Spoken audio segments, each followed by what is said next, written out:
تو خدا کی قسم یہ حقیقت ہے، اگر کوئی انسان، موت ایک پیالہ ہے، اللہ کے رسول فرماتے ہیں موت ایک پیالہ ہے، یہ ہر شخص اس کو پینا پڑے گا، پینے کے بعد موت ایک پیالہ ہے، اس کا پانی پینا پڑے گا، مانے تب بھی پینا پڑے گا، نہ مانے تب بھی پینا پڑے گا، اور اس کے بعد قبر ایک دروازہ ہے، قبر ایک دروازہ ہے، اس دروازے سے گزرنا پڑے گا، اس دروازے سے داخل ہونا پڑے گا، اس کے بغیر گزارا نہیں۔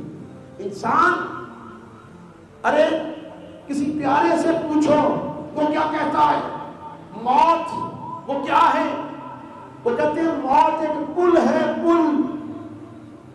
وہ اپنی موت کو کیا کہتے ہیں؟ موت ایک پل ہے، ایک برج ہے، ایک دوست کو دوسرے دوست سے ملاتا ہے۔ موت ایک پل ہے جو ایک دوست کو دوسرے دوست سے ملاتا ہے۔ کب ملے گا؟ جب موت کو عبور کرے گا، جب موت کو عبور کرے گا پھر مالک حقیقی کا دیدار نصیب ہو جائے گا۔ یہ موت ہے۔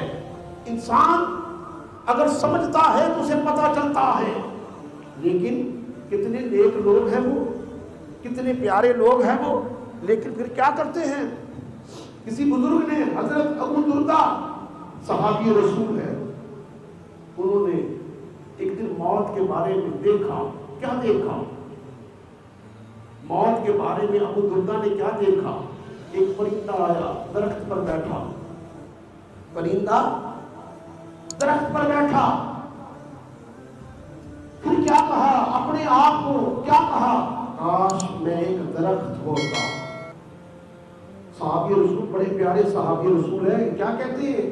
کاش میں ایک درخت ہوتا، کاٹا جاتا، کھایا جاتا، حساب و کتاب سے بچ جاتا۔ ابو بکر صدیق رضی اللہ تعالیٰ بیٹھے ہوئے، جب بیٹھے ایک پرندہ چہچہاتا ہوا، بولتا ہوا اڑا، کہاں پہنچا؟